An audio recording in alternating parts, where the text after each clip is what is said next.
مرحبا بك ولدي ريان، نهار كبير هذا. الله يحفظك الله يكبر بك عمي. واش هادشي اللي كاين عمي علال؟ حتى لا راه باقي الشجر، شي دوك الشجر د لابوكا. حتى هذاك الشيء ديالنا. محسوب على الفيرما هادشي. ديالكم هذا. مزيان مزيان ادريس. مزيان. حتى زيد سلم على ولد العاجز. مزيان. حتى زربس. وانت كي داير؟ خير. بخير. هاك الله السي ريان. شكون هو هذا عمي علال؟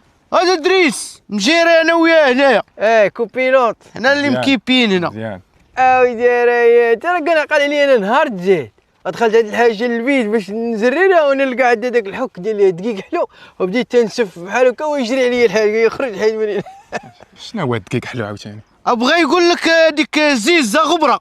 ما علينا ما عليناش ما علينا.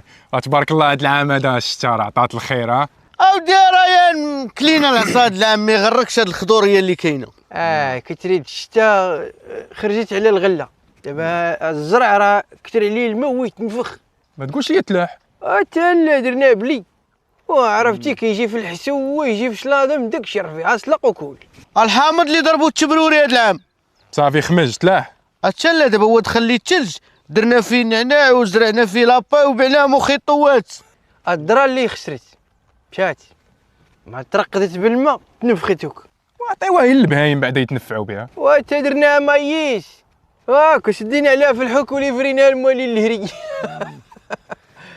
يا ريان الدلاح تا هو خسر واقع. لا ما درناش هاد العام كيشرب.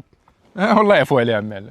يا ريان ترى كان قال لي في الختانه ديالوني الناس فرحانه تغني ويبكي بيبيشا بيبيشا بيبيشا.